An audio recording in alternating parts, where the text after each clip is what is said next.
अर्जुन के बाण जिनको लगता है वो हाय तक नहीं कर पाता, मरते जा रहे हैं। दुर्योधन की तरफ से भीष्म पितामह, द्रोणाचार्य, कृपाचार्य, लेकिन इधर से कौन है? केवल एक है, एक। अर्जुन बाण छोड़ रहा है। अर्जुन के बाण जिनको लगते हैं और ट्राई करते, एक दिन का युद्ध हो गया, दूसरा दिन हुआ, तीसरा दिन हुआ, चौथा दिन हुआ, आज पांचवा दिन है युद्ध का। आज पांचवा दिन है युद्ध का। और जिसमें लिखा है भीष्म पितामह एक दिन के युद्ध में 10,000 सेना को खत्म करते हैं। 10,000 सेना खत्म होती थी भीष्म पितामह के द्वारा एक दिन के युद्ध में। युद्ध का पांचवा दिन है, युद्ध होने लगा और उस युद्ध में भीम ने क्या किया? अर्जुन के 14 भाइयों को मार दिया। हमारा तब एक बात याद रखें, जब आदमी को खून सवार होता है और खून सबसे ज्यादा कई बार पर सवार होता है, अगर तुम्हारी मेहरों दोनों गलत नजर से देखा तो वो कद बांधे रहा था, दादा जब दिन मिला हो तो देखा जाए वही दिन कचर से निकलते हैं। आज वही दशा, द्रौपदी की याद आंसू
इतना लाल हो गया क्योंकि आंखों के सामने दिख रहा है कौन सा दृश्य?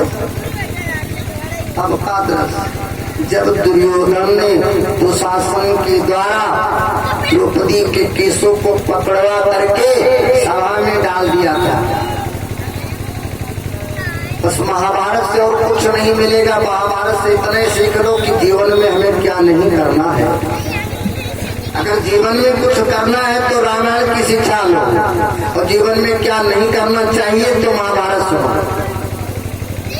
क्या नहीं करना चाहिए देखा जाए तो भीष्म पितामह ने आजीवन कुंवारे रहने का प्रण किया, नंबर 1। नंबर 2, हस्तिनापुर की मान मर्यादा रखने का संकल्प कर लिया। तो एक बात और ध्यान से सुनो, मर्यादा किसे कहते हैं? और मर्यादा में नारी नहीं आती। द्रौपदी क्या मर्यादा के बाहर थी? तो कहाँ गया था ज्ञान? कहाँ गया था? बूढ़े थे, बाबा थे, अरे डांटते थे पागलों के, क्या कर रहे हो? मर्यादा के विपरीत काम कर रहे हो सकता दुर्योधन मान जाता, हो सकता है, पक्का तो क्लियर नहीं है, लेकिन हो सकता मान सकता था। अगर मानता नहीं भीष्म पितामह को कह देना चाहिए था कि आज चले जाओ, तुम्हें राजा बनो, तुम मनमानी करना चाहते हो तो हमें हस्तिनापुर से कोई मतलब, चाहते तो कह सकते। अगर जिस समाज में तुम्हारी बात न चले समाज को ठोकर मार देनी चाहिए, लेकिन नहीं किया ऐसा। द्रौपदी नग्न हो गई और नग्न होने में बचा ही क्या ही बचा। सबके सामने हाथ फंसा रही है, कोई मुझे बचाए, कोई मुझे बचाए। शासन ऐसा कर रहा है, सारे को उबार रहा है। जब आदमी नग्न होती सभा के बीच में तब गाली ज्यादा लगती है। सबकी तरफ देखा,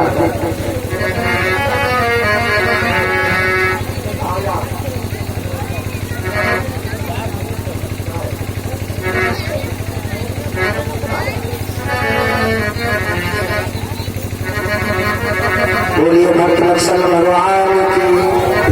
आज उसी सभा में भीम भी बैठा था, लेकिन वहां पर धर्मराज ने कह दिया था भैया समय है। वास्तव में समय पर बोलना बढ़िया लगता है, समय पर चुप रहना बढ़िया होता है। इधर तो समय की बात लेकर के चले, लेकिन घर वाले समय की बात नहीं मानते। उन्होंने कुछ समय का ध्यान नहीं दिया, इधर वाले तो समय मान गए। चाहते तो भीम उठाए के गदा एक ही बार रख देते, और श्राप भी था, वरदान भी था भीम को, जिस दिन तुम ये गदा उठा के, वैसे तो दुर्योधन को मार नहीं पाओगे, जिस दिन तुम्हारी ये गदा भीम की जंघा पे लगेगी, जांघ पे लगेगी, उस दिन मरेगा। गदा उठ के टप्पा रहने के नहीं ऐसा करना है, लेकिन ना, क्योंकि बड़े भैया का आदेश है, भैया समय है। जब जहाँ इधर वाले बाबा के नहीं माना, तो इधर वाले भाई नहीं माना, मेरे उन्हें तो भाई जो सबकी मनी है, और जो कोई भी मानते नहीं, चाहे जहाँ रास्ते रास्ते मारो खाते घूमो।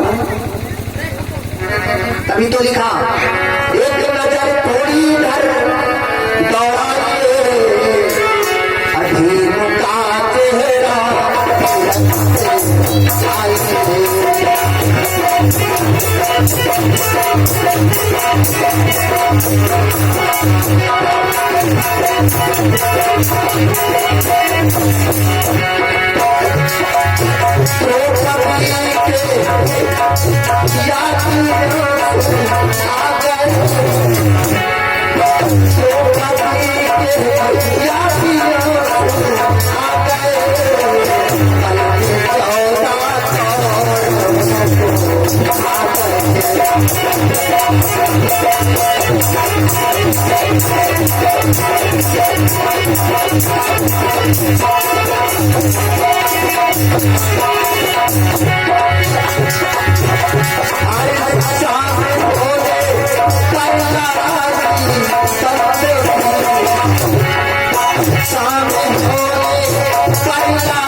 जब शाम हो गई, भीम के द्वारा कौरव 14 मारे गए, 14 कौरवों का वध कर दिया।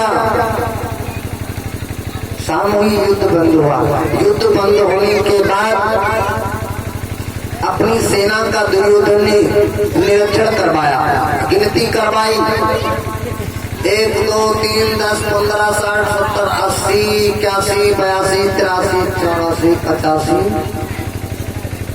86 100 थे तो 86 है। फिर से गणना करो, 1 2 10 20 30 60 50 80 81 82 83 84 85 86। ये खबर दुर्योधन ने सुना,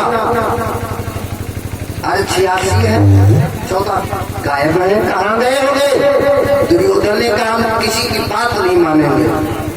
अब सोचो, किसी ना किसी की बात हम सबको मानना है। जब तक हम किसी की मानेंगे नहीं, तब तक आगे बढ़ नहीं पाएंगे। इसलिए दुर्योधन ने किसी की बात को नहीं माना, अपने आप करना करने लगा। अब वो जैसे 50 के बाद 86 आ गए, नहीं आंसू आ गए। इतना जरूर ममता दिखाई उसने। और कौन होगा दुनिया में जिसका भाई भाई से जुदा हो जाए, उसकी आंख में आंसू आए। लेकिन एक बात याद रखना, अगर तुमने किसी के भाई की काल पे तमाचा मारा है तो याद रखना किसी दिन तमाचा तुम्हें भी लगेगा। आज दुर्योधन ने जैसी घटना किया, एक जब ललकार लगा के बड़े तेज से चिल्लाया, भीष्म पितामह, बोला भीष्म पितामह, और सारी मर्यादा खो दिया, न पापा न श्री न जी। अब जहाँ पर श्री जी ना लगा तो समझोगे पक्का भूखा है, इनका उद्यान कुछ ना है। लोग कहते हैं गुस्सा नहीं कुछ देखा जाता, हम तो कहते है ना देखा जाता, गुस्सा में उठाए के यहाँ अपने हर के लिए तो जानी नहीं देखा। चिल्लाने लगा, भीष्म पितामह को बोला, भीष्म पितामह। भीष्म पितामह ने क्या बहुत गड़बड़ बोल रहे हो तो बेटा, गड़बड़ ना बोले तो बोले का, अगर हमारे पक्ष में आप रहते हो तो हमारे पक्ष का कोई कार्य करते तो तुम्हारा सम्मान होता। आपने हमारे विपक्षियों का साथ किया है, उनकी मदद किया है, इसलिए वही सम्मान तुम्हारा कर सकते हैं। मेरी नजर में तुम्हारा सम्मान आज से खत्म। भीष्म पितामह ने कहा, पागल हो गए, विपक्षी की मदद हम? अरे पागल, हम तुम देख रहे हो प्रतिदिन के युद्ध में हम 10,000 सेना खत्म करते हैं, 10,000 सेना मारते हैं, और फिर भी हमें कहते हो विपक्षियों के पक्ष में रहता हूं। दुर्योधन बोला, तुम हमें 10,000 20,000 का है कि ना होते हो, हमें कहो कि ना हो, और जब हमारे 100 पूरे करो, हमें 10,000 मत गिनाइया, हमें हमारे 100 पूरे कर दो, 100 कहा 100 पूरे कर दो। भीष्म पितामह कहने लगे 100 पूरे करते, क्या बात आपकी समझ में नहीं आई? दुर्योधन आंखों में आंसू भर के बोला, बाबा भीम ने मेरे 14 भाइयों का वध कर दिया है, नमक मेरा खाते हो, पक्षपात पांडवों को लेते हो। बाबा मेरे 14 भाई मारे गए, और जिसका भाई मर जाए उसके दिल से लगे पूछो क्या हालत उसकी होती, क्योंकि भाई के बगैर सारी दुनिया में सब सुना है। हालांकि लाइन सुना, अरे काय मन दिया करुणा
भगवान की, इसलिए भाई के मरने से पूजा टूट जाती।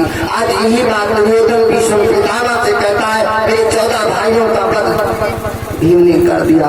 बताओ बाबा, हमें नींद आएगी, मेरी बुद्धि सह रहेगी, हम उनका सम्मान करें? बाबा को गुस्सा आ गया, दुर्योधन तूने मेरे ऊपर आरक्षण लगा दिया है, तो सुन कान खोल के कल के युद्ध में देखना क्या करेंगे। दुर्योधन बोला, क्या करोगे? यही करोगे, आज 14 गए, कल 24 जाएंगे, और क्या करोगे? कहा ऐसा नहीं होगा। कहा क्यों नहीं होगा? कहा सुनो मेरी बात, मैं प्रण करता हूं, कल्पनाता होते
पांडव मारा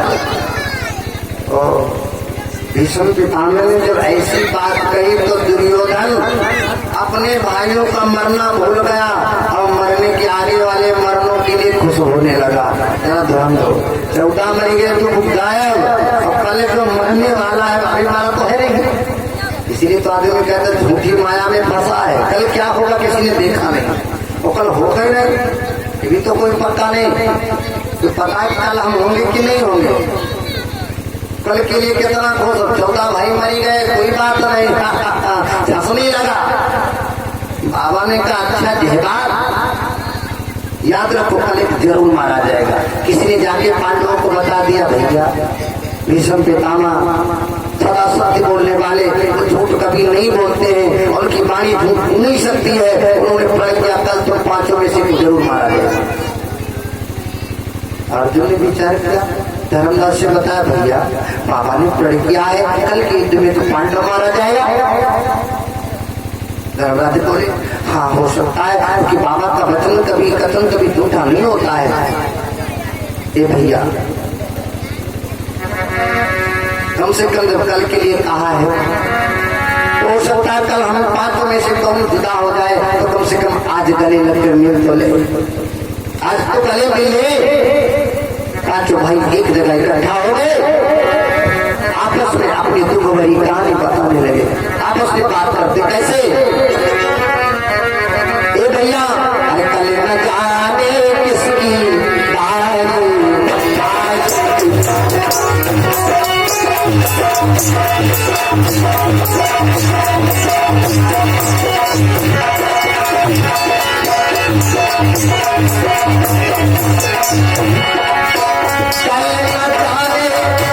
इसकी बारी आए भैया,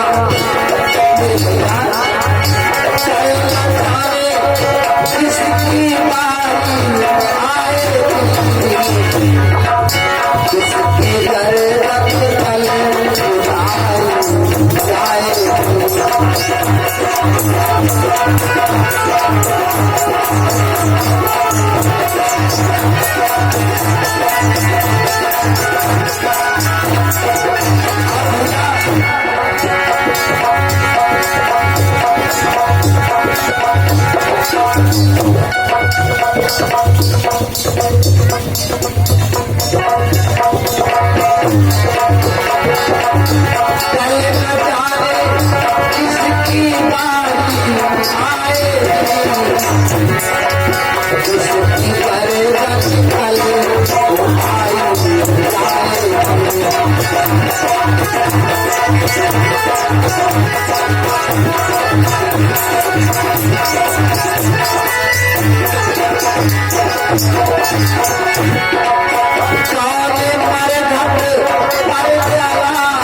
इस प्रकार से 500 भाई गले लग लग करके रो रहे हैं। न जाने किसकी बारी आएगी, किसकी गर्दन कल उतारी जाएगी, कौन मरघट पर जलाया जाएगा, कफन किसकी सर उड़ाया जाएगा, हम 5 में से कौन जुदा होगा।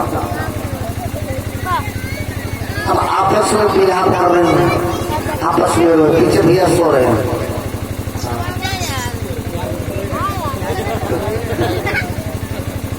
सोना पड़े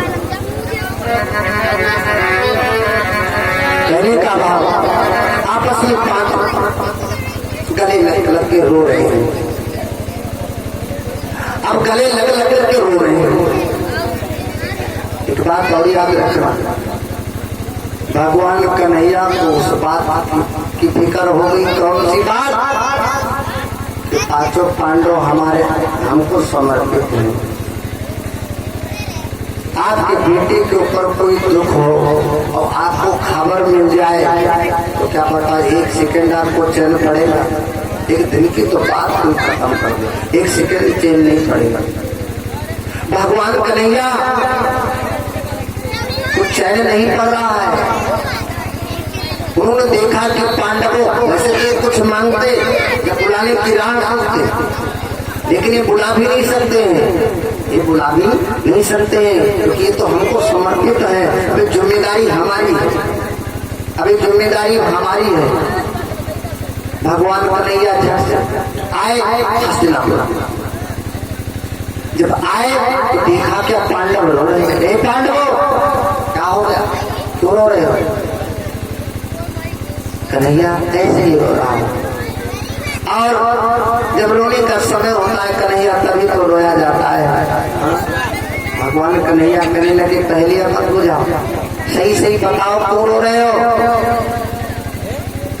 तो बताया क्या, बाबा ने प्रण किया है कल के युद्ध में पांडव मारा जाएगा। भगवान कन्हैया ने झट से पॉइंट उठा लिया,